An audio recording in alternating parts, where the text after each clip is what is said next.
Bonjour tout le monde.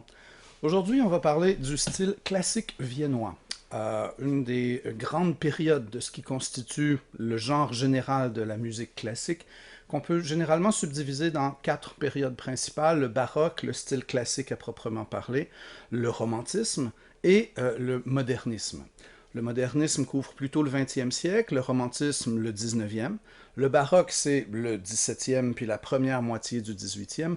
Donc notre propre style classique à proprement parler, qu'on va aussi appeler style classique viennois pour plus de précision, couvre à peu près trois quarts de siècle, du milieu du 18e jusqu'à la mort de Beethoven en 1827. Et c'est une période extrêmement importante et stratégique dans l'histoire de la musique occidentale parce que ça regroupe quelques-uns de ses noms les plus importants. Haydn d'abord, mais surtout Mozart et Beethoven sont tous rattachés à ce style classique viennois, et même Schubert est à mi-chemin entre le style classique viennois à certains égards et le romantisme. Donc Beethoven, Schubert, qui ont beaucoup œuvré au début du 19e siècle, nous feront faire cette transition du style classique viennois vers le romantisme. Mais donc retenons simplement pour l'instant cette date de 1750, qui est la mort de Jean-Sébastien Bach, à 1827, qui est la mort de Beethoven. Donc même pas 80 ans. Et il y a énormément de choses qui vont changer dans cette période-là, qui vont se mettre en place et qui vont caractériser beaucoup la musique par rapport au style précédent qui était le baroque. Donc pour le cours d'aujourd'hui, j'ai pensé le séparer en deux parties. Je vais dans une première moitié présenter les grandes caractéristiques de ce style classique viennois au niveau de l'écriture, au niveau des formes, au niveau de l'esthétique. Et dans la deuxième partie, je vais parler plus spécifiquement des trois compositeurs principaux, donc Haydn, Mozart et Beethoven, et faire des liens plus concrets avec vos auditions. Voilà, donc la première chose qui frappe quand on compare la musique baroque à la musique de style classique viennois, je dirais que c'est un certain changement au niveau du caractère. Souvent, la musique baroque a un caractère qui est solennel, qui est aristocratique, qui est majestueux, qui est noble, alors que le style classique se veut plus vivant, plus léger, plus vif, moins ampoulé, si on veut, moins prisonnier de certains stéréotypes de grandeur et de noblesse, et plus direct et plus spontané, on pourrait dire. Il y a une recherche de légèreté, de grâce, de vivacité, qui contraste souvent avec ce côté un peu ampoulé qu'on peut rattacher au style baroque. Ceci se traduit aussi au niveau de l'instrumentation. Donc, la musique baroque, elle est beaucoup basée sur les instruments à cordes. On avait déjà le luth, mais aussi le clavecin, qui sont les instruments à cordes pincées par excellence. Et les orchestres sont en grande partie composés d'instruments de la famille des cordes frottées. Donc, ou bien des violons, ou bien des viols de gambe, ou des viols qu'on place à l'épaule, mais toutes sortes d'instruments apparentés à cette famille des violons, des viols, et qui constituent donc l'essentiel des orchestres. Le style classique, en comparaison, va prôner davantage de diversité au niveau de la composition des orchestres. Il va y avoir une nouvelle emphase, une nouvelle importance qui va être mise sur les instruments à vent. On va voir par exemple dans la ville de Mannheim que le prince électeur Karl Theodor a voulu créer à Mannheim le meilleur orchestre d'Europe, et les recherches constantes que ses compositeurs et lui vont mener dans le sens de la redéfinition de la musique orchestrale vont les amener à intégrer davantage d'instruments à vent, des hautbois, des bassons qui étaient déjà présents dans la musique baroque, on va inclure les corps, et petit à petit, tranquillement, on va aussi inclure les flûtes, les clarinettes, qui sont une nouvelle innovation à ce moment-là, un nouvel instrument. Et donc, on va passer d'un orchestre baroque qui était vraiment dominé par les sonorités des cordes, qu'elles soient frottées par les archets ou pincées au clavecin ou au luth, donc orchestre baroque dominé par les cordes, à un orchestre classique qu'on va rapidement appeler orchestre symphonique, et dans lequel il y a des représentants de plusieurs familles d'instruments différents, et dans lequel on va davantage privilégier une certaine diversité au niveau des couleurs timbrales. Donc l'apparition de l'orchestre symphonique est un élément fondamental, un élément crucial dans le développement du langage musical européen. Et en lien avec ça, on va développer un nouveau genre qui va être la symphonie. On va écrire des pièces en plusieurs mouvements pour ce nouvel orchestre symphonique et on va les appeler des symphonies. Donc, il n'y avait pas de symphonie à l'époque baroque. On avait des suites pour orchestre, qui étaient généralement des pièces basées sur des rythmes de danse, mais ces suites orchestrales baroques vont peu à peu laisser place à la symphonie classique, qui elle-même est un peu une descendante de l'ouverture de l'opéra. Donc encore une fois, on voit que l'opéra est un genre qui est extrêmement influent dans la mesure où il va générer toutes sortes de nouvelles idées qui vont dépasser le strict cadre de la musique vocale et bouleverser aussi l'évolution de la musique instrumentale. La symphonie classique est en grande partie basée sur le modèle de l'ouverture d'opéra à l'italienne. Les opéras italiens avaient souvent une introduction orchestrale en 3 parties, une partie rapide, une partie lente au milieu, puis une partie rapide à la fin. Et cette structure vite lent vite va devenir la base de la structure de la symphonie classique. Voilà, donc nouveaux orchestres, nouvelle conception de l'orchestre, nouveaux instruments qui font leur apparition. À l'époque classique, à l'époque de Mozart, le clavecin va coexister avec un tout nouvel instrument qui fait son apparition et qu'on appelle le pianoforte, et qui est l'ancêtre de notre piano moderne. Donc à l'époque classique, les deux coexistent, et à l'époque romantique, au 19e, le clavecin a complètement été évacué, et le piano domine dans la famille des instruments à clavier. Donc on a le baroque où il n'y a que le clavecin pratiquement, le style classique où les deux instruments coexistent, et après ça, ça va être le romantisme, et c'est que le piano. Donc Mozart jeune pratiquait et composait presque exclusivement sur un clavecin, et Mozart, à la fin de sa vie, dans les années 1780, ne jouait pratiquement plus que sur un pianoforte. C'est pendant la vie de Mozart qu'on va beaucoup voir cette transition. Il y a encore beaucoup de gens qui ont des clavecins à la fin du 18e, mais les compositeurs vont de plus en plus se tourner vers le nouvel instrument du pianoforte parce qu'il est plus puissant, il est plus adapté aux grandes salles de concert, et aussi il est capable de faire plus de nuances. On peut jouer doux, on peut jouer fort, l'instrument répond mieux aux différentes nuances d'attaque. Donc vous avez ces changements au niveau de l'instrumentation. Il y a des changements beaucoup plus fondamentaux aussi au niveau de l'écriture elle-même. On pourrait dire que la musique baroque est souvent très préoccupée d'unité et le style classique viennois est davantage préoccupé par l'expression de contraste. Donc en lien avec ça, on va souvent qualifier la musique baroque. Excusez-moi, je viens d'avoir un petit problème technique ici. Donc, j'étais en train d'expliquer que la musique baroque était souvent caractérisée de monothématique. C'est-à-dire que la pièce va être basée sur une seule idée musicale qu'on va développer de façon un peu circulaire. C'est-à-dire qu'on tourne autour d'une idée centrale et la pièce est donc basée sur une seule idée. Le meilleur exemple de ça, ce serait le Kyrie de la messe en si mineur de Bach. Vous avez un thème qui fait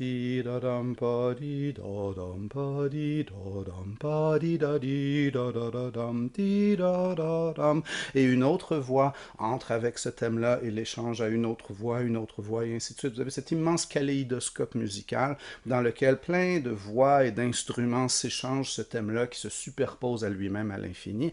Bach est le champion, toute catégorie, du contrepoint imitatif monothématique, c'est-à-dire de l'entrée en imitation de plusieurs voix qui superposent perpétuellement un thème à lui-même.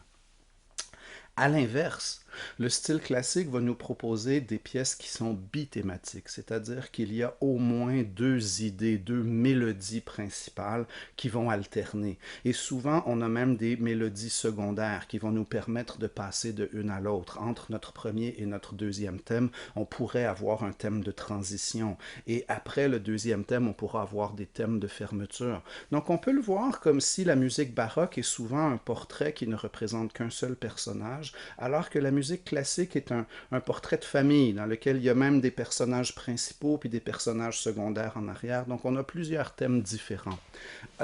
À l'époque, ça n'a pas fait l'unanimité. Il y a des gens qui critiquaient beaucoup cette nouvelle façon de faire et qui comparaient les nouvelles pièces musicales bithématiques à des espèces de cerbères, c'est-à-dire ces chiens de l'enfer à plusieurs têtes, et qui disaient on ne peut pas faire une musique avec plusieurs thèmes, c'est comme avoir un chien à plusieurs têtes.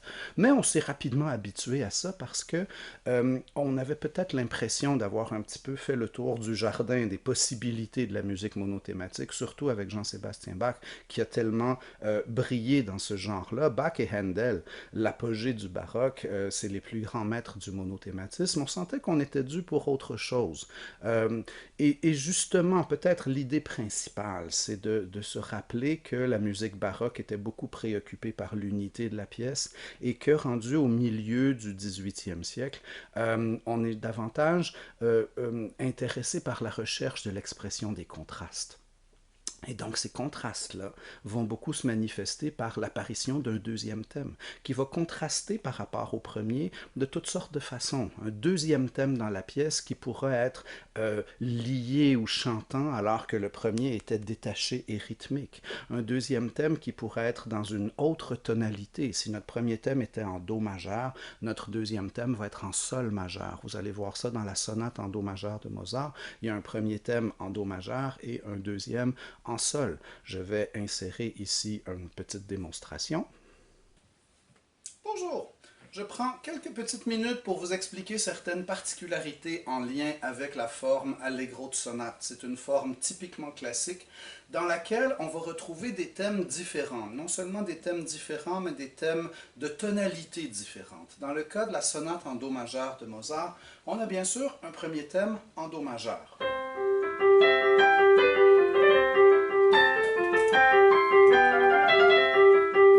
Remarquez d'abord l'accompagnement. C'est simplement des accords qu'on va jouer une note à la fois au lieu de les jouer toutes les notes ensemble.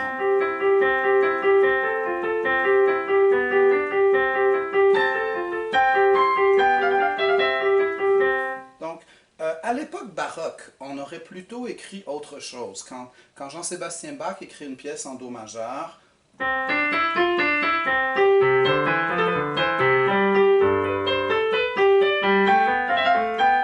voyez que le thème du début est repris en écho par la basse. Et quand on le joue en sol en haut, c'est repris en sol en bas. Et ici, on a la basse qui continue. Vous voyez la ligne de basse.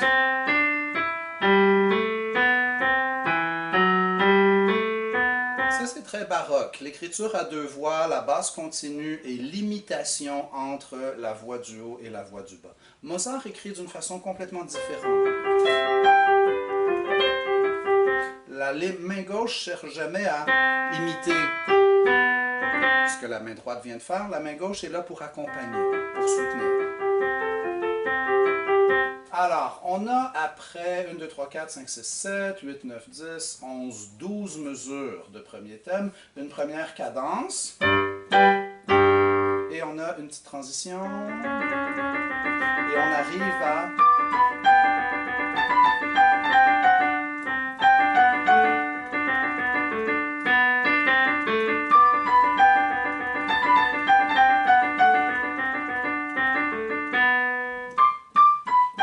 Deuxième thème.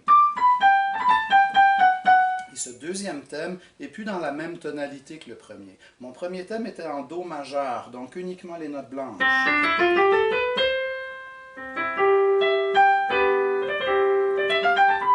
Quand j'arrive au deuxième thème, j'ai un fa dièse ici. Je suis rendu en sol majeur, avec ce fa dièse caractéristique.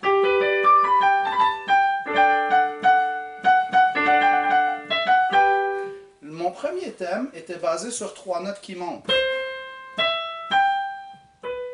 Mon deuxième thème est basé sur 3 notes qui descendent. Donc, vous voyez le souci classique de la symétrie. Un thème qui monte, un thème qui descend. Ce qui n'est pas si différent de ce qu'on avait déjà au Moyen-Âge dans le Kyrie eleison. Le Kyrie monte, le Christé descend. Il y a toujours cette volonté de contraste. Comment on peut faire un contraste par rapport à une idée qui monte en suivant avec une idée qui descend. Okay? Donc, un premier thème qui monte en Do majeur, un deuxième thème qui descend en Sol majeur.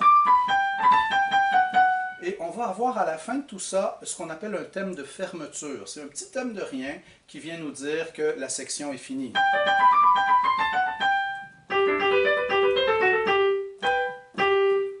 Voilà, donc c'est comme un genre de mini « Ils vécurent heureux et eurent de nombreux enfants ». C'est une petite finale, c'est un cliché, un élément pour nous dire on arrive à la fin d'une section.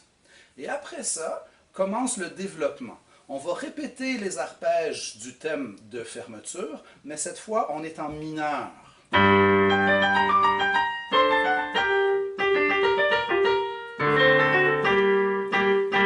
est rendu en mineur. Et le développement se caractérise par une instabilité tonale. On va moduler, on va introduire toutes sortes d'altérations accidentelles. On peut jouer dans toutes les tonalités, sauf Do majeur. Parce que Do majeur, on la garde pour le retour de la réexposition. Et quand le thème principal va revenir, ben là, à ce moment-là, on prépare un retour à la maison. Mozart, entre guillemets, triche un petit peu ici. Il va réexposer son thème principal dans le ton de Fa majeur avant de revenir en Do pour le deuxième thème. C'est une liberté qu'on va lui pardonner. Mais le principe est que notre exposition s'en va dans une autre tonalité et finit dans une autre tonalité que le ton principal, alors que la réexposition a pour fonction de ramener le ton principal. D'habitude, c'est au début de la réexposition, mais ça peut aussi, comme c'est le cas ici, être au milieu de la réexposition. Toujours est-il que dans la réexposition, on revient au ton principal, ce qui nous ramène, entre guillemets, à la maison. Donc la forme allegro de sonate est comme un long voyage. On part de notre port d'attache, on explore différentes tonalités plus ou moins éloignées de notre ton principal, et à la fin, on revient en Do majeur, on revient au ton principal. Et c'est ce qui donne à la forme allegro de sonate une immense partie de sa logique et de sa cohérence, c'est le jeu avec la structure tonale.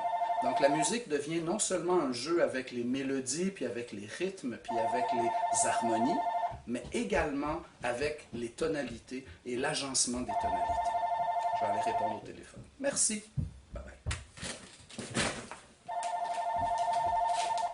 Voilà, donc vous avez une idée de ce que je veux dire quand je parle de bithématisme. Ça va être la même chose pour la 5e symphonie de Beethoven. Vous avez un premier thème qui est extrêmement dramatique et en mineur, ta-da-da-dam, et le deuxième qui est en majeur et qui est beaucoup plus serein et lumineux. Ta-di-da-da-di-da-di-dam. Ça, c'est le deuxième thème.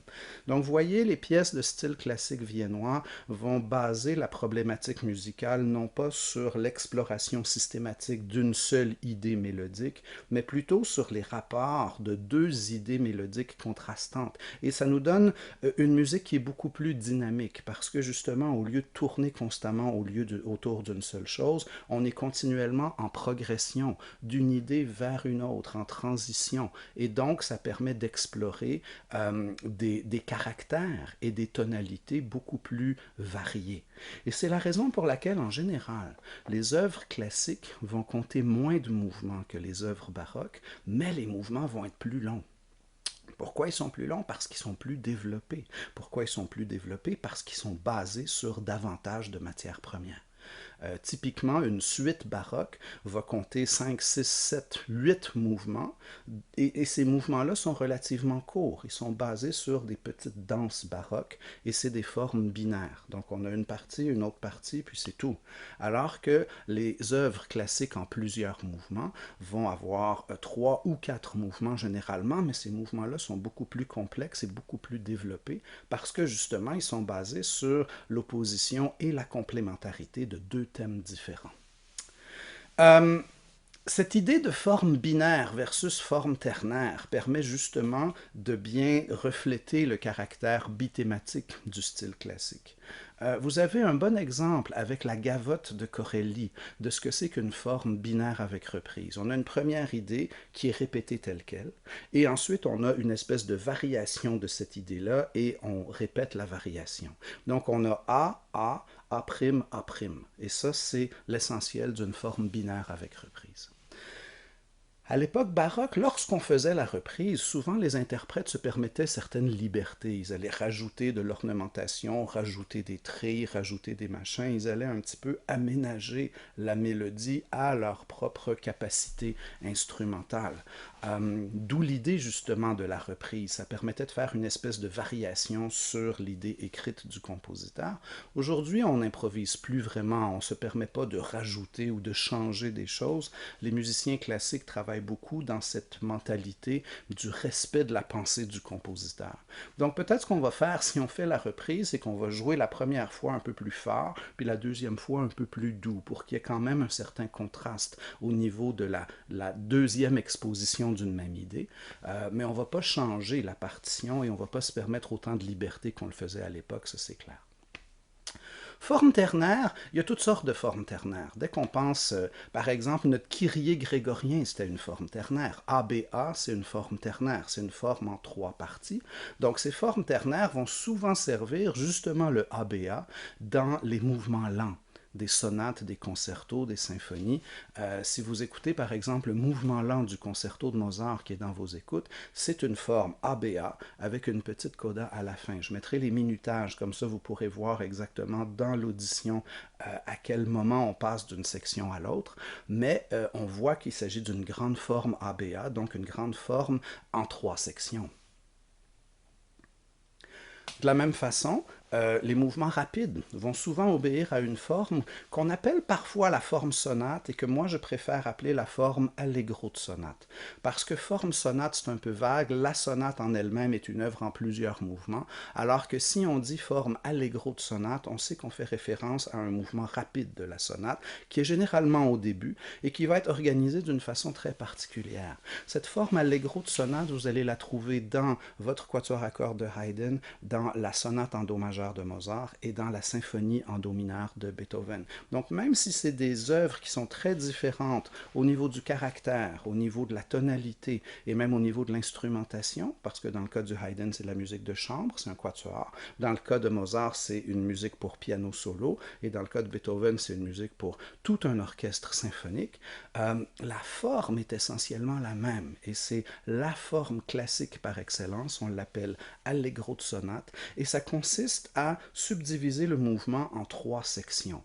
Ces sections-là, on va les appeler exposition, développement et réexposition. Et dans l'exposition, on va jouer nos 2 thèmes. Thème 1 dans une tonalité principale et le thème 2 dans une autre tonalité. On va moduler. Dans la sonate en do majeur de Mozart, le premier thème est en do majeur, le deuxième thème est en sol majeur. C'est une tonalité dans laquelle maintenant il y a un fa dièse. Donc on a changé de tonalité dans le courant de l'exposition. On arrive ensuite à une reprise de l'exposition. Donc notre exposition est répétée et après ça, on a une partie qu'on va appeler le développement. Qu'est-ce qui caractérise le développement? C'est qu'on continue à explorer toutes sortes de tonalités différentes de notre tonalité de départ. Et parfois même, ça va être des tonalités dont le caractère est différent. Si on était au départ dans des tonalités majeures, on va souvent, comme c'est le cas dans la sonate en do majeur de Mozart, dans le développement explorer des tonalités mineures, ce qui donne peut-être un caractère un peu plus triste ou nostalgique à ce développement-là. Dans le mineur, il y a souvent plus d'altérations accidentelles, plus de dissonance, plus de chromatisme, et donc ça donne un côté plus dramatique. Et éventuellement, à la fin du développement, on va revenir à notre tonalité de départ, à notre tonalité principale, et cette fois-là, on va jouer les 2 thèmes du départ dans notre tonalité principale. Et donc, on a une impression d'être revenu à la maison, entre guillemets. On a fait un voyage à travers différentes tonalités et on revient à notre tonalité principale. Et dans la réexposition, ce qui va se passer, c'est que les 2 thèmes vont être joués dans le ton principal. Et donc, on a l'impression de quelque chose qui est clos, de quelque chose qui est fermé, de quelque chose qui se conclut.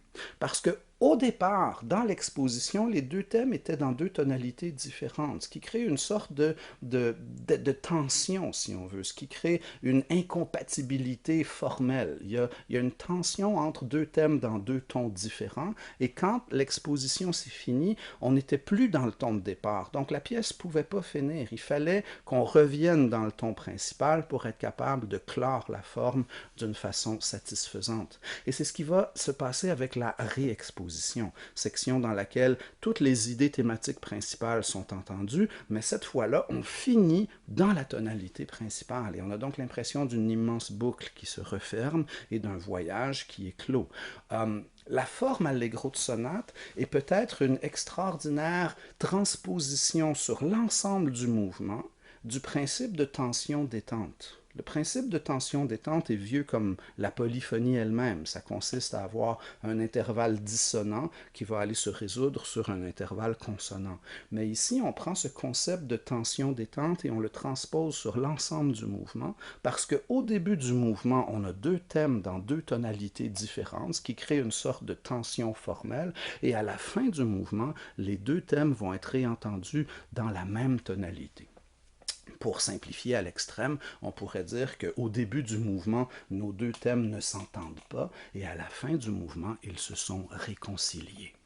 Alors, ce qu'on peut retenir de ça, c'est l'extraordinaire habileté avec laquelle les compositeurs du style classique, notamment Haydn, parce que Haydn est un des grands pionniers des formes et des procédés d'expression du style classique viennois, ils vont être capables de créer une architecture musicale dans laquelle la musique est parfaitement autosuffisante. Parce que la forme allegro de sonate se trouve littéralement à créer une histoire avec de la musique, avec des notes, avec des sons. On n'a pas de paroles, on n'a pas de personnages, on n'a pas de mise en scène, de décor, de costume, on a uniquement des notes. Des mélodies puis des accords qui les accompagnent et uniquement avec des hauteurs de son, les compositeurs classiques, à travers leurs sonates, à travers leur musique de chambre, à travers leurs concertos, à travers leurs symphonies, sont capables de créer des œuvres qui ont leur propre logique musicale, avec ces thèmes qui au début ne sont pas dans la même tonalité et qui à la fin se réconcilient alors qu'ils se retrouvent dans la même tonalité. On est capable de générer de la cohérence et de raconter métaphoriquement des histoires en n'utilisant que des notes, que des hauteurs de son. Et c'est pas un hasard si la musique du style classique viennois va être parmi les pièces les plus autosuffisante. La musique est très rarement à programme. Les pièces de Mozart, de Haydn, de Beethoven ont très rarement des titres descriptifs et font très rarement référence à autre chose que la musique elle-même. La musique instrumentale est vraiment autosuffisante et on va souvent référer aux pièces simplement par un numéro ou par une tonalité. On va dire la sonate opus 13 ou la symphonie en sol mineur ou le quatuor numéro 8. Mais on ressent peu à l'époque classique le besoin de rattacher une anecdote ou une image ou une histoire ou une légende ou etc. ou de donner des titres descriptifs aux pièces. Cette tendance-là va beaucoup plus se manifester au 19e siècle avec le romantisme. Le romantisme est littéralement obsédé par l'idée de raconter des histoires et donc on va voir une résurgence de musique à programme à ce moment-là. Mais le style classique voit la musique instrumentale comme étant littéralement autosuffisante et va développer des formes musicales et des procédés de composition qui aident à rendre la musique autosuffisante. Un quatuor à cordes de Beethoven, c'est un univers fermé en soi, qui ne fait référence à rien d'autre que lui-même et dans lequel l'ordre et l'organisation et l'architecture sont pleinement réalisés. Voilà, forme binaire du baroque, inspirée par les danses baroques, les allemandes, les gigues, les menuets, les courantes, etc., deviennent peu à peu les formes ternaires du style classique. Les allegro de sonate, les formes ABA, la forme rondeau, qui est une forme classique aussi basée sur le retour d'une ritournelle, mais les formes classiques, en général, vont avoir au moins 3 parties, et souvent une finale à la fin qu'on appelle la coda. C'est le cas de votre mouvement lent évidemment de concerto de Mozart. Vous avez ABA plus la coda à la fin. Symphonie de Beethoven. Beethoven est reconnu pour écrire des codas longues et substantielles qu'on a souvent comparé d'ailleurs à un deuxième développement. Donc vous avez votre cinquième symphonie en do mineur, exposition, développement, réexposition et longue coda à la fin. Et voilà, donc les formes se complexifient et les formes prennent davantage de sections. On passe de 2 sections forme binaire à 3 sections au moins forme ternaire. Le baroque avait, avec l'opéra, inventé quelque chose de nouveau qu'on appelait la mélodie accompagnée. C'est-à-dire que au lieu de constamment superposer des lignes mélodiques une par-dessus l'autre, comme le fait si bien Bach dans la messe en si mineur, dans l'opéra, on va souvent voir une mélodie qui est chantée par le protagoniste et un accompagnement instrumental en dessous. L'orchestre va jouer des accords pour soutenir et accompagner une seule mélodie. C'est le bon vieux principe de la mélodie accompagnée. En 1600, c'est nouveau et pendant tout le baroque, les deux pratiques vont coexister. La musique baroque utilise tantôt la mélodie accompagnée, notamment dans l'opéra, et par ailleurs va aussi continuer d'utiliser le contrepoint, notamment le contrepoint imitatif, par exemple dans les fugues de Bach ou dans le Kyrie de la messe en si mineur. Donc vous avez ces deux procédés-là qui coexistent pendant le baroque, mélodie accompagnée et polyphonie.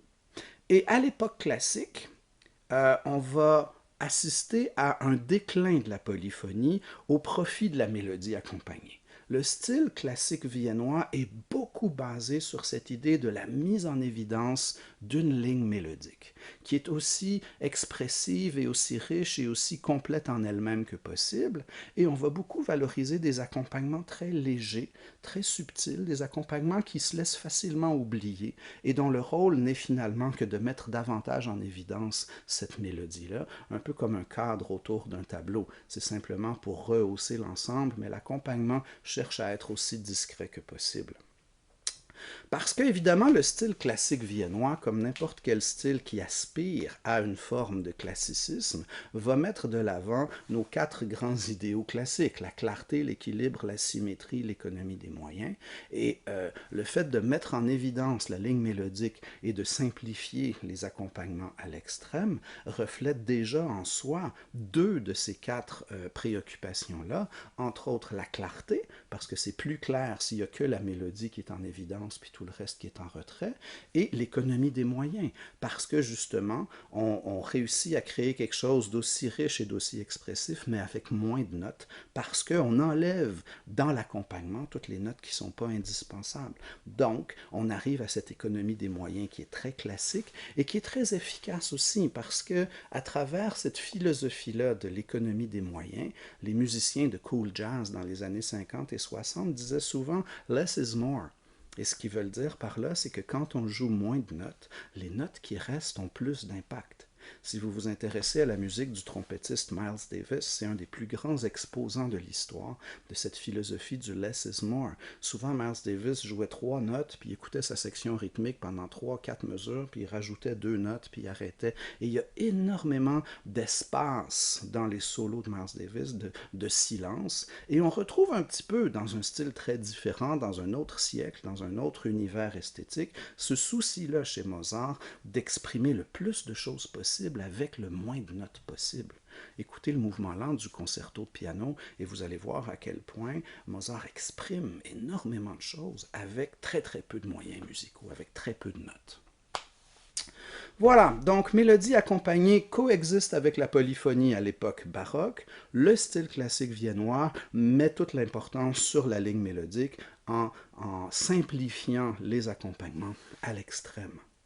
Dans la musique baroque, on a souvent assez peu de nuances. On va avoir pendant des longs passages un niveau d'intensité sonore qui est relativement constant, ce qui est renforcé par le type d'instrument à clavier qu'on utilise à l'époque. Le clavecin a une sonorité assez égale. On ne peut pas faire de diminuendo ou de crescendo, de jouer de plus en plus fort ou de plus en plus doux sur un clavecin. Qu'on pèse la note du bout du doigt ou qu'on échappe une brique dessus, l'instrument va jouer à un volume relativement égal et constant. Même chose pour l'orgue, qui était l'instrument de Jean-Sébastien Bach par excellence, si on veut faire des nuances sur un or, il faut littéralement changer de clavier. Il y a souvent 3 claviers, un par-dessus l'autre, auxquels on va assigner des jeux de tuyaux différents. Et la seule façon de faire des nuances, c'est de passer d'un clavier auquel il y a beaucoup de tuyaux qui sont assignés à un autre clavier auquel il y a très peu de tuyaux qui sont assignés. Mais ceci va nous donner la pratique baroque des nuances par palier ou par terrasse, c'est-à-dire qu'on joue fort pendant 16 mesures et ensuite on joue moins fort pendant un autre 16 mesures et ainsi de suite. Et beaucoup de la musique baroque est organisée comme ça. Les concertos baroques, par exemple, tout l'orchestre joue, puis ensuite on a les solistes qui jouent, tout l'orchestre joue, les solistes jouent. Ça nous donne un peu comme les créneaux d'un château. Donc c'est fort, c'est doux, c'est fort, c'est doux, nuance par terrasse. Le style classique viennois va découvrir et explorer beaucoup l'idée des nuances et des nuances graduées et du passage progressif d'une nuance douce à une nuance forte ou à l'inverse d'une nuance forte à une nuance douce. Donc nuances par terrasse ou par palier du baroque deviennent à l'époque classique des nuances graduées qui sont plus axées justement sur l'idée de progression d'un état à un autre. Au lieu d'être constamment ou bien dans un ou bien dans l'autre, il y a cette idée de passage progressif. Et ça sous-tend toute la philosophie du style classique viennois, parce que je parlais de bithématisme tantôt et c'était la même chose. On a un premier thème et on va graduellement passer au deuxième thème. De la même façon, on jouait fort puis on va graduellement passer à une nuance douce. Donc le style classique viennois explore les transitions et les passages progressifs d'un état à un autre, et c'est pourquoi on a parfois l'impression que dans une pièce de style classique, il y a des moments très importants, puis il y a des moments qui sont moins importants. Il y a des moments où l'action est moins palpitante, puis on est un peu en train d'attendre, puis là, oups, il se passe quelque chose, puis ainsi de suite. Comme dans un récit bien structuré, comme dans une pièce de théâtre ou un film, on n'est pas dans des poursuites, puis dans des batailles du début à la fin. Il y a une mise en place, il y a un build-up, il y a une progression dans l'action qui fait qu'on peut avoir des courbes dramatiques.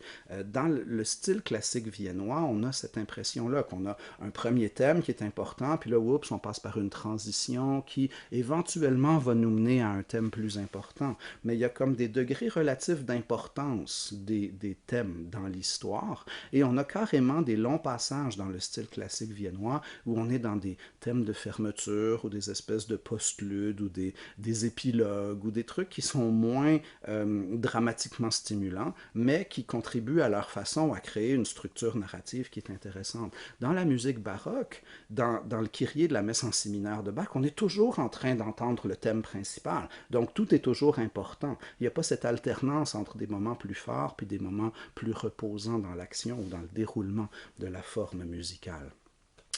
De la même façon, dans le style baroque, on est comme toujours en train d'énoncer quelque chose. Quelqu'un a dit un jour que la musique baroque a horreur du vide, voulant dire justement qu'il y a très peu de silence, qu'on est constamment en train d'énoncer des notes, et même la construction des mélodies reflète cette tendance-là. Il y a la fameuse cantate de Bach.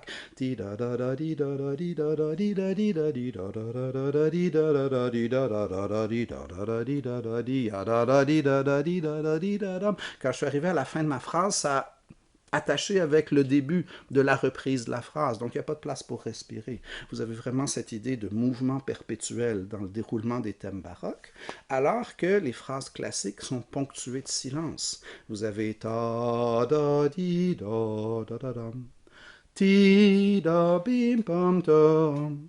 J'ai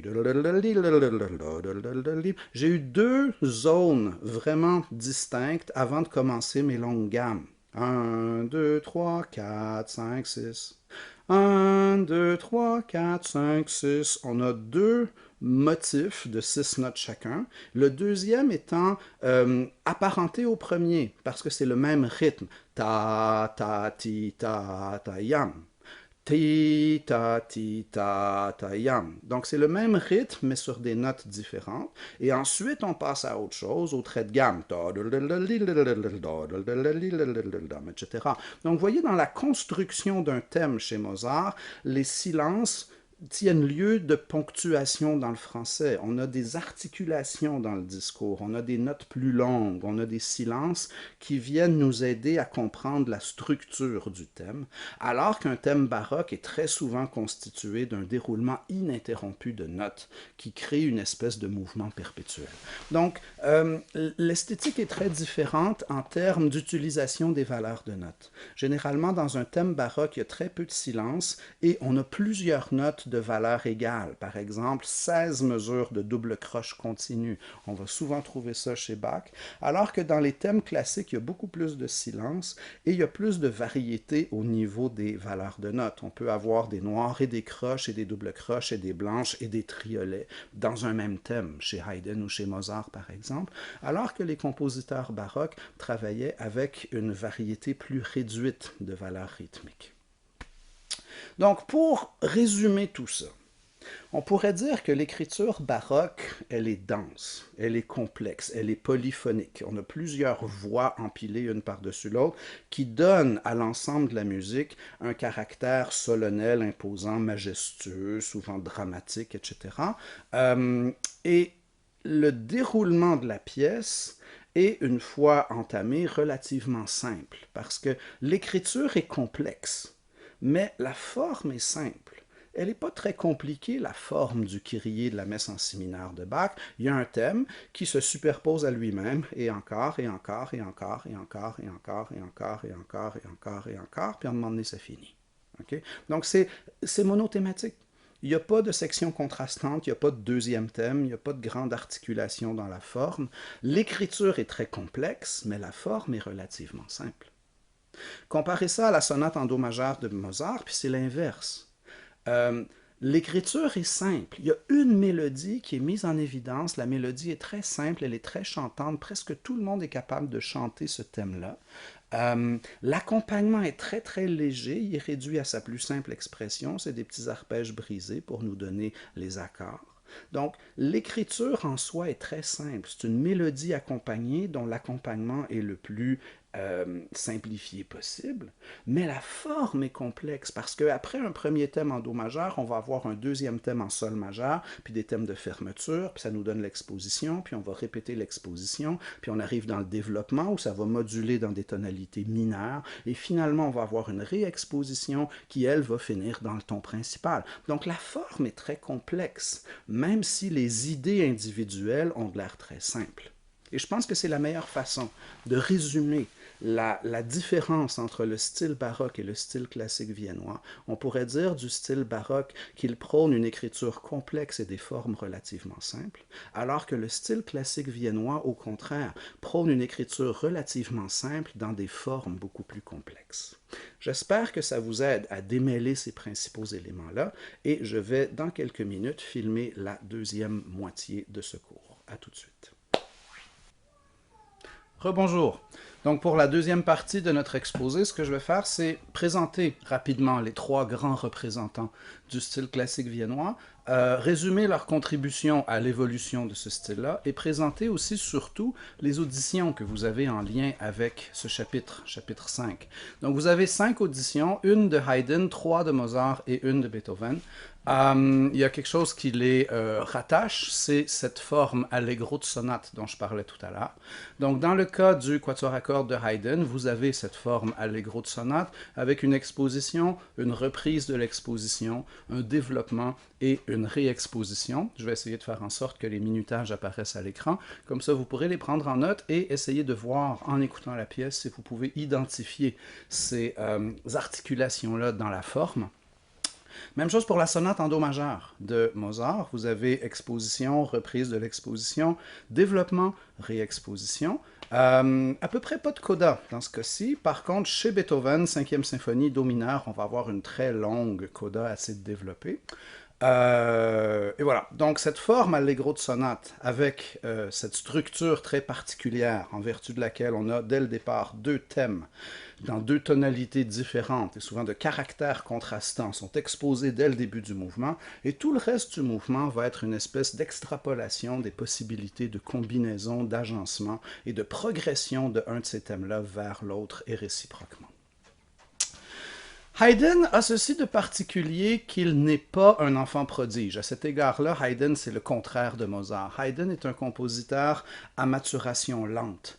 Son étoile au firmament des compositeurs pâlit un petit peu en comparaison de celle de ses illustres successeurs comme Mozart, Beethoven et Schubert, mais au niveau, disons, de l'originalité de la contribution et de l'importance de la contribution à l'avancement des formes et de la musique elle-même, le rôle de Haydn est absolument inestimable. Il est sans doute la personne qui est la plus responsable de ce passage d'une esthétique baroque à une esthétique classique et à une révolution dans la façon même d'envisager, de concevoir le déroulement d'une œuvre musicale. En gros, c'est expliqué dans vos notes de cours, il y avait deux courants qui existaient à la fin du baroque et qui annonçaient tous les deux une remise en question des idéaux du baroque et une prémonition des choses à venir. Vous aviez votre style galant, qui était très clair, équilibré, symétrique, agréable à l'oreille, avec des belles phrases de 8 mesures bien agencées, quelque chose de très joli, très décoratif, mais parfois peut-être un peu superficiel au niveau de l'expressivité. Et vous aviez en contrepartie le style sensible, qui était beaucoup plus dramatique, asymétrique, subjectif, qui explorait davantage les tonalités en mineur, les surprises, les silences inattendus. Le style sensible est un genre de prémonition du romantisme qui va apparaître plus tard et qui veut que l'art soit le reflet de l'intériorité du compositeur et que chaque œuvre soit unique, originale et différente des autres. En gros, Haydn est celui qui va combiner les deux grands courants préclassiques, le style sensible et le style galant, et qui va aller chercher le meilleur des deux mondes. Il va aller chercher la grâce, l'évidence, la logique, la clarté, la symétrie et la très grande rigueur formelle du style galant. Et il va combiner ça à l'expressivité, à la subjectivité, au lien émotif qui sous-tendait l'esthétique du style sensible pour créer justement quelque chose dont le contenant s'inspire du style galant au niveau de la rigueur formelle, mais dont le contenu s'inspire du style sensible au niveau de l'expression du drame, de la subjectivité, de la liberté des émotions et ainsi de suite. Donc voilà, Haydn va combiner ces grands courants-là pour donner naissance au style classique viennois tel qu'on va le connaître. Et Haydn va avoir à faire face à un problème très particulier et il va lui trouver une solution absolument géniale. Le problème est le suivant. Quand on va créer une œuvre, si on se base sur deux thèmes, dans deux tonalités différentes et des thèmes de caractère différents. On parlait même au 19e siècle de thèmes masculins et de thèmes féminins pour qualifier les deux thèmes de la forme allegro de sonate. Bien sûr, une telle terminologie est un peu vieillotte et dépassée aujourd'hui, mais vous comprenez quand même l'idée de ce contraste de caractère entre les thèmes. Comment faire en sorte alors que la pièce préserve son unité? Autrement dit, comment ne pas tomber dans le piège de donner l'impression qu'il s'agit de deux pièces différentes qui ont été raboutées ensemble? Comment préserver l'unité dans la diversité? C'est le problème auquel Haydn a à faire face et la solution qu'il va trouver est absolument géniale. La solution consiste à baser le premier thème sur un motif qui est très clair, qui est très évident, qui est très facile à reconnaître, et ce motif-là va être réutilisé par la suite. Par exemple, dans l'accompagnement du deuxième thème. Ce qui fait que même si le deuxième thème lui-même est très différent du premier, on a des espèces de rappels presque subliminaux de certains éléments dérivés du premier thème qui continuent à se faire entendre à nous. Par exemple, dans votre quatuor à cordes en Ré, l'audition numéro 20, le thème principal est basé sur ce que vous entendez dès le début, les quatre notes répétées. Yam pam pam pa ti da ti dam, yam pam pam pa di da di da dam, yam pam pam pam. Et ces quatre notes-là, en fait une note mais jouée quatre fois, vont traverser l'ensemble du mouvement, se rappellent constamment à notre attention et font donc un rappel constant du premier thème et du début du mouvement. Parce qu'évidemment, la musique étant un art qui se déroule dans le temps, la seule faculté qu'on a qui nous permette de donner une logique ou une cohérence ou reconnaître une unité à une œuvre musicale, c'est notre mémoire à court terme. Notre mémoire à court terme fait constamment des liens entre ce qu'on est en train d'entendre et ce qu'on vient juste d'entendre et va plus ou moins consciemment faire des projections sur ce qui risque d'arriver dans l'avenir. Quand nos projections se réalisent, l'œuvre semble cohérente, logique et unifiée. Et quand nos prédictions ne se réalisent pas et que le compositeur a voulu créer une surprise, ben, on est dans la nouveauté et dans un certain facteur de déstabilisation. Donc, si les prédictions se réalisent trop souvent, ben, l'œuvre devient monotone parce qu'elle est prévisible. Par contre, si les prédictions se réalisent jamais, l'œuvre perd aussi son intérêt parce qu'elle semble incohérente, elle semble chaotique, elle semble désorganisée. Donc, il s'agit pour le compositeur de trouver une balance satisfaisante entre les prévisions réussies et les prévisions ratées chez l'auditeur, mais avec ce motif-là très simple, presque une idée rythmique, ça permet par la suite de juxtaposer des mélodies très différentes, de changer de tonalité, de changer de caractère, d'introduire plein de choses qui ont qu'un très lointain rapport avec le thème 1. Il s'agit juste qu'on cache le yam pam pam pam dans l'accompagnement et on va comprendre qu'il y a un lien presque organique qui va soutenir ces idées musicales-là les unes par rapport aux autres.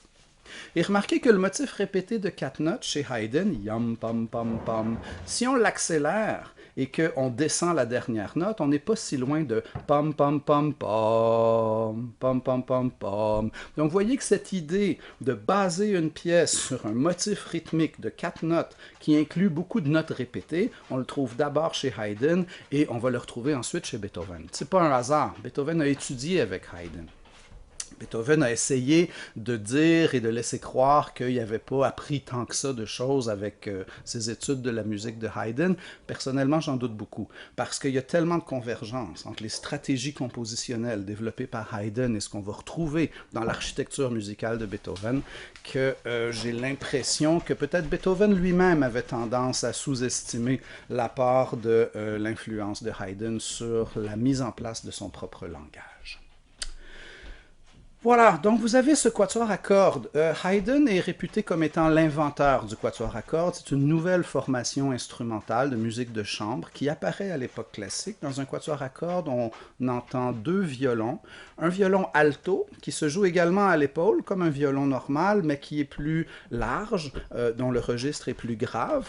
Et finalement, un violoncelle qui est une octave en dessous de l'alto et qui a également 4 cordes, un archet, mais qui joue encore plus grave. Donc, vous avez violoncelle, alto, violon 2, violon 1. Ces 4 instruments-là s'échangent les thèmes et constituent finalement, si on veut, une espèce de section de cordes miniature par rapport à ce qu'on retrouverait dans un orchestre. Dans un orchestre, on aurait par exemple 8 personnes qui jouent violon 1, 8 personnes qui jouent violon 2, 6 personnes jouent les altos, 6 personnes jouent les violoncelles, ça nous donne un orchestre à cordes. Mais au niveau des parties individuelles, au niveau des lignes que le compositeur doit écrire, il n'y a pas tant de différence entre une section de cordes pour orchestre et un quatuor à cordes. Parce que dans la section de cordes pour orchestre, jusqu'à l'époque de Beethoven, on retrouve 4 lignes distinctes, violon 1, violon 2, alto et violoncelle.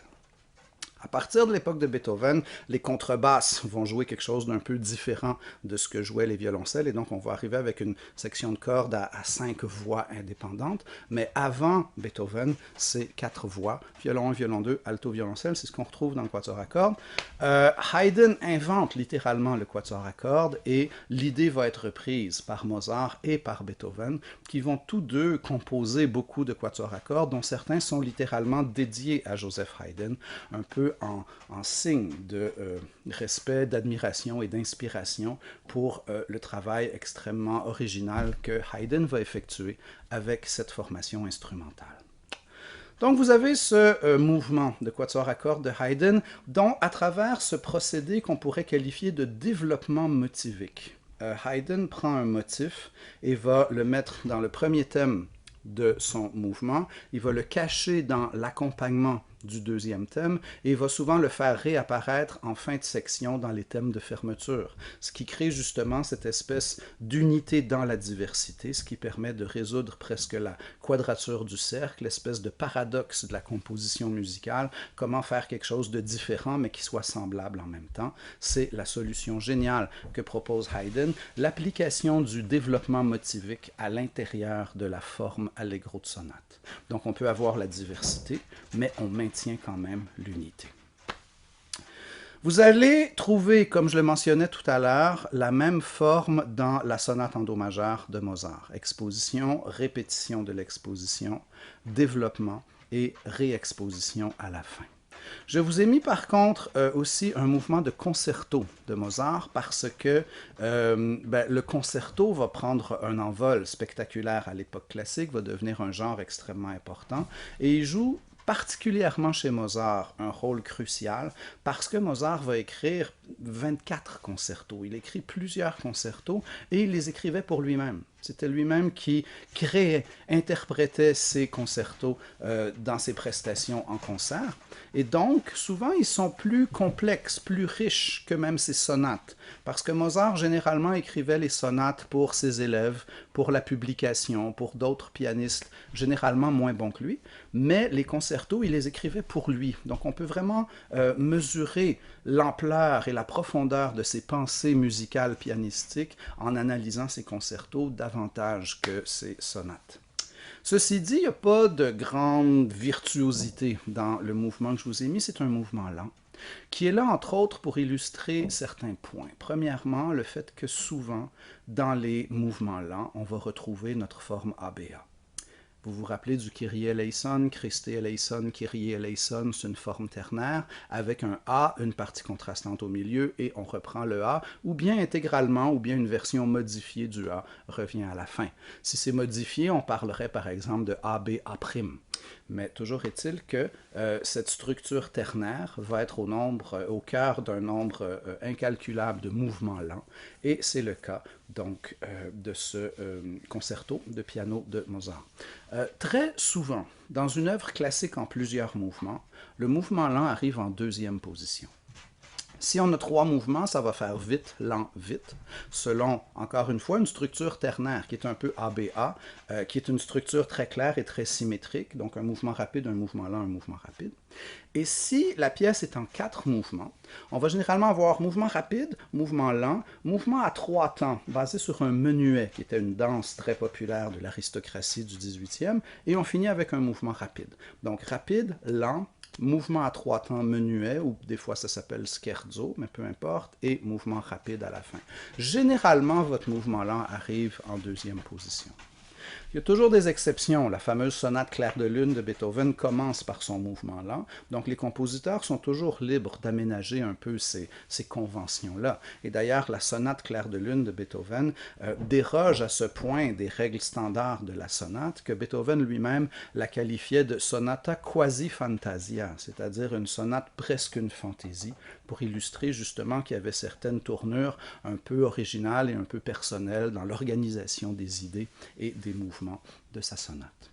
Pour revenir à Mozart, l'autre raison pour laquelle j'ai mis ce mouvement lent de concerto, c'est pour illustrer premièrement à quel point Mozart est capable de faire chanter les instruments, parce qu'il donne des lignes extrêmement lyriques, extrêmement expressives à ses instruments, témoignant ainsi d'une influence du style sensible, et par ailleurs cette capacité incroyable de réduire l'accompagnement à son plus strict minimum, de placer la mélodie au cœur de toutes les préoccupations et d'arriver à exprimer tellement de choses avec tellement peu de notes.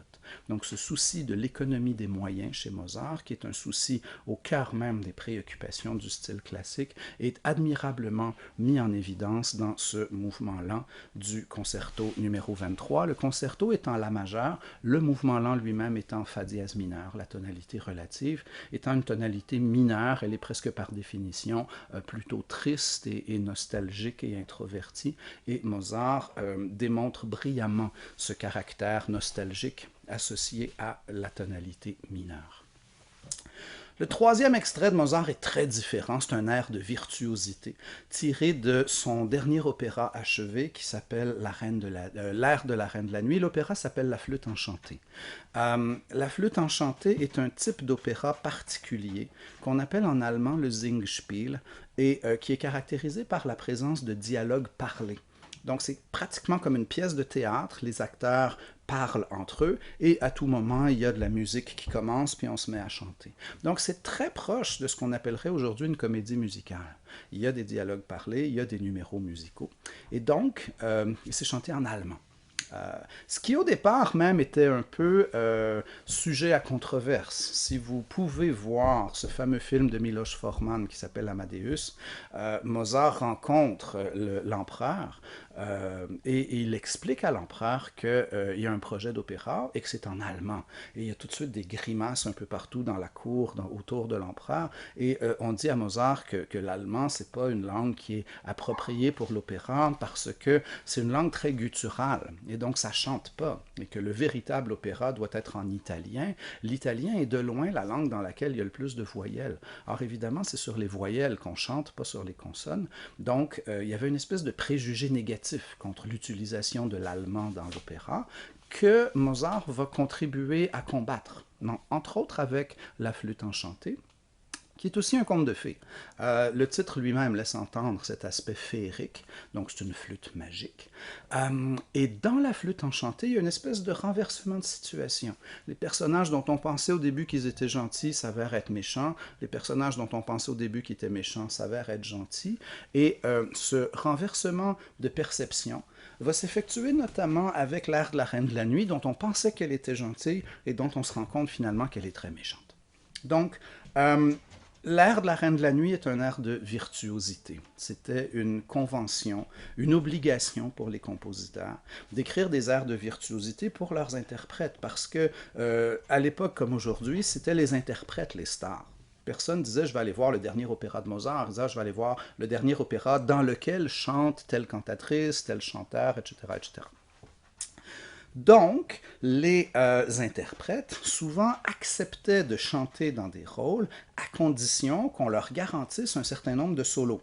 Il fallait qu'ils aient leur moment de gloire où est-ce qu'ils pouvaient faire étalage de leur technique, de leur virtuosité, etc. Or, l'utilisation des solos n'était pas quelque chose que les compositeurs voyaient d'un très bon œil, parce que souvent, ça implique que l'action scénique doit arrêter. On a une histoire qui se déroule, des personnages qui interagissent, pouf, tout arrête, et oh là là là là là là là là, il y a la cantatrice qui se met à faire ses vocalises et ses sparages, et puis ensuite, pouf, l'action redémarre. Donc, c'est souvent un procédé qui est assez artificiel et qui freine le développement de l'histoire d'une façon parfois regrettable. Donc les compositeurs n'aimaient pas beaucoup avoir à intégrer ces airs de virtuosité à l'intérieur des opéras, mais c'était une obligation à laquelle ils devaient se plier avec plus ou moins bonne grâce. Dans le cas de Mozart, il va s'arranger pour utiliser cet air de virtuosité, pour transformer symboliquement les vocalises de l'air de la nuit en une espèce de rire hystérique, de rire de folie. On arrive à comprendre la folie et la psychose du personnage à travers ces espèces d'éclats de rire suraigus, parce que c'est très très haut, c'est très difficile à chanter. Et par ailleurs, on sent aussi l'espèce de côté charmant, hypnotique, manipulateur de la Reine de la Nuit qui, dans cet air-là, va tenter de convaincre sa fille d'aller assassiner son propre père. Donc, elle va la menacer de la répudier, de ne plus la reconnaître. Tu ne seras plus ma fille si tu ne vas pas tuer Zarastro, etc., etc. Et comme je vous ai dit que le style classique viennois est beaucoup basé sur l'idée de contraste, remarquez dans cet air comme on est constamment en train de passer de la rage et de la colère de la Reine de la Nuit à un côté beaucoup plus doux et manipulateur qui cherche justement à convaincre sa fille d'aller accomplir ses sombres desseins. Donc on est en train de passer d'un pôle à l'autre, de la rage, de la colère pure à l'espèce de manipulation insidieuse. Et Mozart va admirablement bien traduire les motivations puis la psychologie des personnages à travers donc l'écriture de ces mélodies. C'est une des raisons pour lesquelles ces opéras sont si célèbres, si populaires. Souvent, les compositeurs d'opéra avaient recours à des espèces de clichés, à des espèces de recettes pour traduire telle ou telle intention en musique. Chez Mozart, il n'y a jamais de recette, il n'y a jamais de cliché, il n'y a jamais de truc préétabli. Chaque mélodie est nouvelle, chaque mélodie est fraîche, chaque mélodie est différente des autres. Et les mélodies sont à ce point adaptées aux personnages qu'on peut souvent, avec un peu d'imagination, réussir à décoder, par exemple, le statut social. Est-ce qu'il a mis un rythme de menuet ou un rythme de pastourelle? Une pastourelle, ce serait pour une paysanne. Un menuet, ce serait pour une aristocrate, et ainsi de suite. Donc des choses aussi subtiles ou aussi peu a priori musicales que le statut social des personnages va être intégré dans la construction de leurs mélodies respectives. Donc Mozart est absolument génial pour traduire l'histoire en musique, pour traduire les personnages en musique, pour traduire leur motivation en musique, leur psychologie, dirait-on aujourd'hui. Voilà, donc la dernière audition en lien avec le chapitre sur le style classique viennois, c'est une audition de Beethoven, le très très célèbre premier mouvement de la cinquième symphonie, qui est là pour illustrer deux choses. Premièrement, que chez Beethoven, la forme est encore classique, parce que l'on a encore une fois cet allegro de sonate avec l'exposition, les deux thèmes contrastants, la reprise de l'exposition, le développement, la réexposition, et comme c'est très souvent le cas chez Beethoven, une très longue et substantielle coda à la fin, qui est presque ici apparentée à un deuxième développement. Donc c'est même plus une forme ternaire, on pourrait dire qu'on a une forme en 4 sections avec Beethoven, exposition, développement, réexposition et la coda, qui est très développée aussi. Ce qu'on retrouve chez Beethoven, qui est si particulier, c'est cette espèce de transition vers le romantisme. Parce que ce souci classique d'économie des moyens, souvent, n'est pas primordial chez Beethoven. Beethoven ne cherche pas à exprimer le plus de choses possible avec le moins de notes possible. Beethoven utilise toutes les notes dont il a besoin pour exprimer des idées souvent très riches puis très complexes, et on va souvent valoriser une esthétique très spectaculaire et très dramatique et très héroïque et très théâtrale, qui est beaucoup plus associée au dionysiaque et au romantisme qu'à l'esprit très pur et très formaliste du style classique. Donc, l'idée générale, la façon très simple de résumer tout ça, c'est de dire que Beethoven est classique dans les formes, mais romantique dans l'intensité dramatique. On verra au prochain cours que le romantisme mise beaucoup sur la valorisation des extrêmes. Et c'est déjà quelque chose qu'on retrouve chez Beethoven, des nuances extrêmes, des intensités extrêmes, des contrastes violents entre tout l'orchestre qui joue fortissimo, puis tout d'un coup un hautbois qui joue tout seul, comme suspendu au-dessus du vide. Vous avez un contraste très très fort. Donc le sens classique viennois de chercher les contrastes est comme poussé à l'extrême chez Beethoven. On veut plus juste que ça contraste, on veut que ça contraste de façon violente. Et la violence même de ces contrastes-là annonce en soi quelque chose de très romantique. Donc c'est une façon de résumer ce qui va se passer avec Beethoven. Bien sûr, c'est un compositeur dont l'œuvre est immense, c'est une personnalité très riche, très complexe, dont il faudrait parler pendant des heures. Soulignons bien sûr que Beethoven est devenu sourd et que cet isolement supplémentaire va l'amener à une intériorité extrême et au développement d'un style absolument original. Les dernières œuvres, les œuvres des 10 dernières années de la vie de Beethoven ressemblent souvent à rien de ce qui s'était écrit à cette époque-là. Non seulement il retourne vers certaines formes baroques comme la fugue, le canon, le contrepoint imitatif, il continue d'utiliser des formes classiques comme l'allegro de sonate, il y a une intensité dramatique romantique dans ses œuvres et à certains égards, l'harmonie est tellement originale et tellement avancée et tellement complexe qu'il y a également des idées modernes dans les dernières œuvres de Beethoven. Donc c'est vraiment une musique qui transcende les styles et les époques et qui se nourrit à toutes les sources et qui est à certains égards baroque, parfois classique, parfois romantique, parfois moderne. C'est même plus un style musical. Beethoven devient un style en soi, si on veut. Donc voilà, c'est bien sûr, comme je vous dis, un personnage très riche et complexe. Sur la chaîne YouTube, il va sûrement incessamment avoir tout un épisode juste sur Beethoven. Vous pourrez l'écouter si vous voulez, parce que je devrais mettre ça en ligne pour le cours de littérature musicale 3. Ça va vous permettre de découvrir un peu plus le personnage. Mais pour l'instant, je pense qu'on a quand même fait le tour de façon assez globale de ce qui constitue les particularités du style classique viennois, autant au niveau des compositeurs importants que de l'évolution des formes, des instruments et du langage musical lui-même.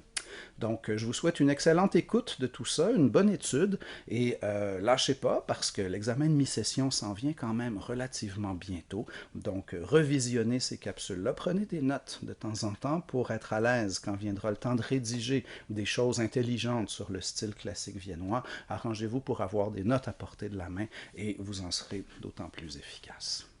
Voilà, c'est tout pour moi, portez-vous bien et à très bientôt.